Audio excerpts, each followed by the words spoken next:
my name is Alexis, and today I'm going to be talking about surviving survival mode.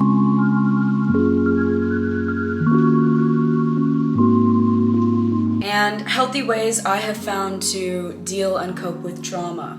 Because this world is really traumatizing. So let's get into it. First and foremost, I need to set a disclaimer. I am not giving medical advice. I'm not a psychologist. This is literally just my opinion, okay? So please, let's just get that out of the way. If you are new to my channel and you are not aware, on my channel I talk a lot about trauma and I talk a lot about how I deal with that and my personal experiences.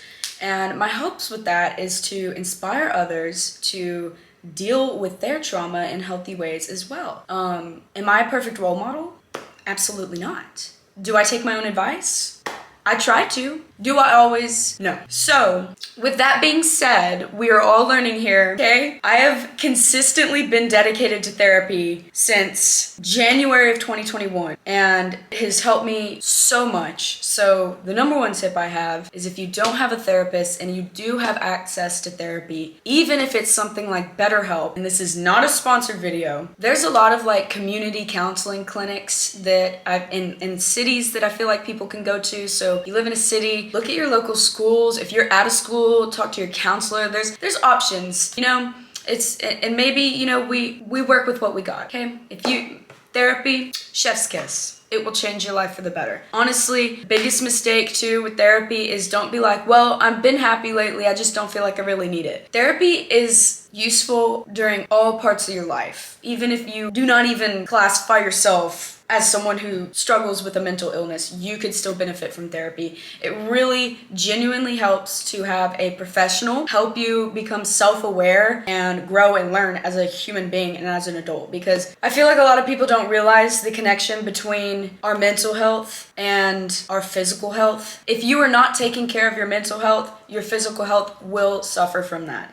And of course, vice versa. But a lot of people neglect their mental health and don't really think much about it. But, you know, if you break your leg, you're gonna probably go get it treated immediately. Do you see what I mean? Like, just because you can't physically see what's going on doesn't mean it's not important. I'm getting off track again. I gotta get back on track. So lately I have been really struggling and I have felt very suicidal at times and very, very depressed and just very intense and overwhelming feelings and periods of feeling numb. And I realize how hard that stuff can be to cope with and to live with, especially if you have people around you who invalidate your feelings and your experiences and aren't if you don't have, you know, the best support group right now for that.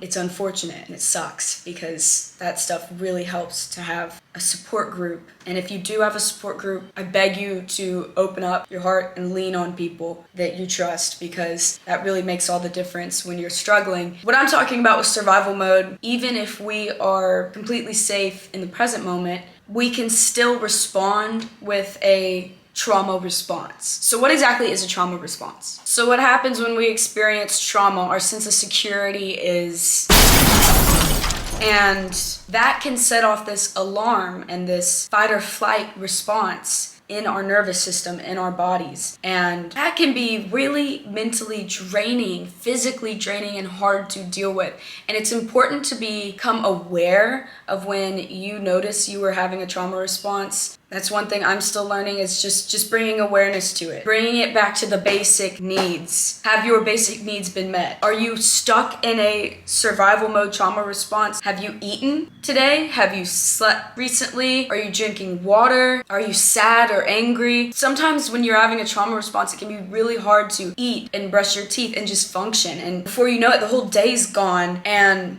you've literally just been having a breakdown or a meltdown all day or for days or weeks or months. Like, it can be exhausting, and, you know, it can even be up and down. You know, 1 minute you're fine, 1 minute you're not, and that is completely normal, and it's part of the human experience, and it doesn't mean you're broken, and it doesn't mean you're weird, and it doesn't mean you're stupid, okay? So realize that it's okay to feel things, that your feelings are not fact. Your feelings are not fact. And I have to say it one more time. Feelings are not facts. Just because you feel like something is true, you believe something is true, that doesn't make it true, for better or for worse, okay? So just by bringing awareness to, like, for example, this is very personal, one of my trigger statements in my head that when I'm really depressed, I'm really sad, what I keep hearing almost, what I keep telling myself, the thoughts that I keep having are, I'm all alone, everyone betrays me, everyone leaves me, and a lot of this I'm sure stems from my mother abandoning me by dying when I was a kid. And there's a lot of other stuff that has contributed to that belief. Now, does it make that belief true? No. However, I can make a list of why I believe that's true. But if you ask me, my therapist asked me, make a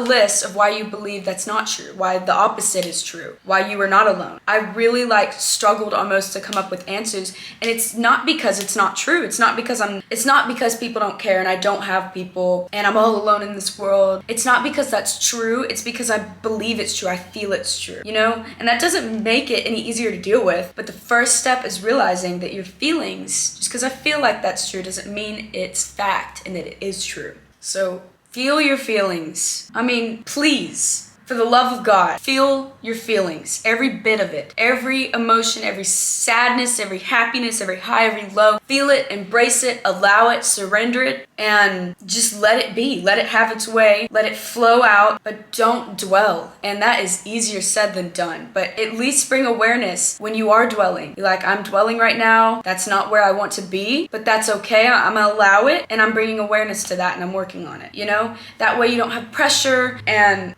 just awareness is key. It's everything. To just be aware of how you feel and think. Don't dwell and don't sit in your feelings for days, and don't make yourself sad when you don't need to, and just, that's easier said than done. Trust me, I get it. But if you can somehow stop the cycle of self-sabotage and reach out of that victim mindset, and that, not because like, oh, you don't want a victim mindset, but because it doesn't feel good. You know, we want to feel good in life, right? Like, that's why we desire anything in the grand scheme, is because we think it will make us feel better, happier, good. So does having a victim mindset and an oh poor me attitude feel good? Honestly, no. It feels like shit. It makes me feel awful. I feel low. And that doesn't mean that my feelings aren't valid and that I can't express myself and feel those things, but bring awareness to what is true and what is not. You know what I mean? You know what I mean? Are you feeling me? Are you picking up what I'm putting down?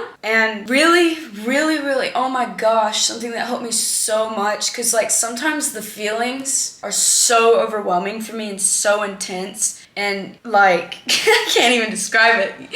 But I know some of you out there know what I mean. Like when you're just having a mental breakdown and you really are like, I'm crazy, like I'm losing my mind and I'm about to fly away. And one thing that really helped me beyond anything was having some sort of outlet, multiple outlets. Therapy, yes, have some sort of outlet. Therapy was a huge outlet for me because I could set aside a time for me to feel things, and, you know, afterwards set aside time to take care of myself and to let it go. And, you know, just having a professional help me and walk me through things, and just telling them how I felt really helped me.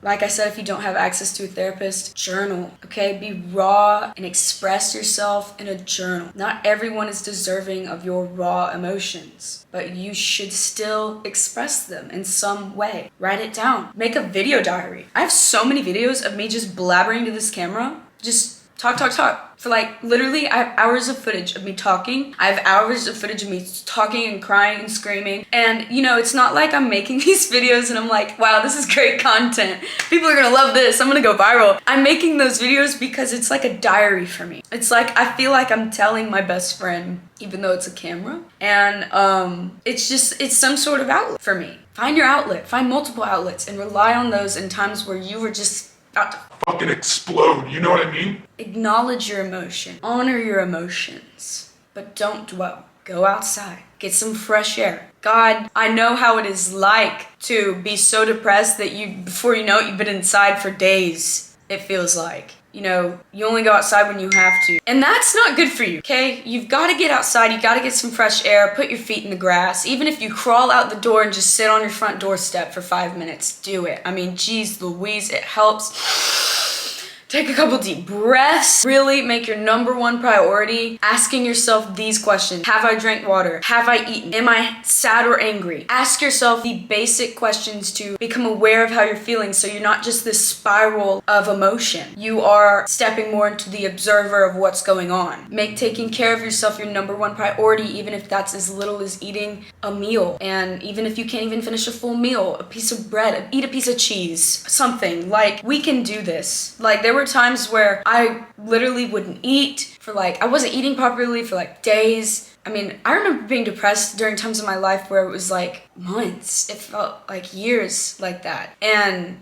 maybe not straight, but like it came in waves. And lately I've been doing this thing where instead of like, because it feels, when you're depressed and you have no energy, it feels impossible sometimes to make a meal and eat, especially if you're someone who like loses their appetite when they're upset. So instead of like making a full sandwich, eat 1 piece of cheese, grab a slice of turkey out of the thing and eat a piece of turkey. You don't have to make a whole sandwich. Just eat pieces. Like, you know, make sure you're doing what you can to take care of your basic needs, because then you can start focusing on really like the meat and potatoes of starting to feel better. You know what I mean? You can't even really start to work on yourself if you haven't eaten or slept or drank water and, you know, you've just been spiraling. And I'm not saying like that's wrong and, you know, that's bad that you've been doing that, but let's take, you know, it's self-neglect, and it's part of the trauma response, and it's, you know, part of something to be aware of so that we can learn to take care of ourselves.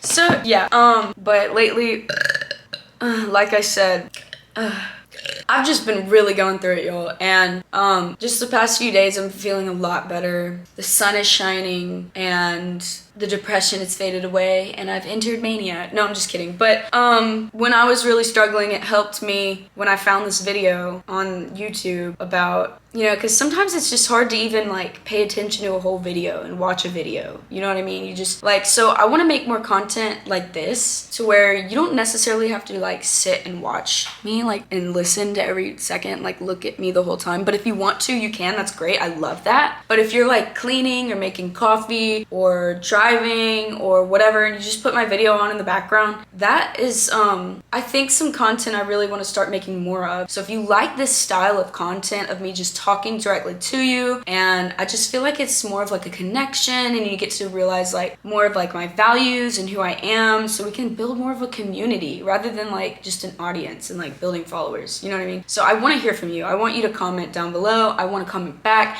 I want us to be best friends. I made a Be Real account. If y'all have heard of that new app, Be Real, I think it's a really cool app. I'm like kind of addicted to it. And you just post like once a day, and like it prompts you when to post, and it's like you post like no filter right then whatever you're doing. And I just think it's kind of cool, like a little diary. So if you want to see exclusive content of me, add me on Be Real at Alexis Anastasia James. It's a mouthful. Sorry about that. The Little Witch was taken. And if you want to see more of my life too, add me on Instagram, Alexis Anastasia James, and TikTok, Alexis Anastasia James. Cause like, subscribe, all that jazz. Thank you so much for watching with all my heart. If you've made it to this point in the video, really thank you, genuinely. Oh, I gotta go to therapy. I really do though. I have therapy in 30 minutes. I live like right down the street though. But yeah, I gotta go to therapy. Bye.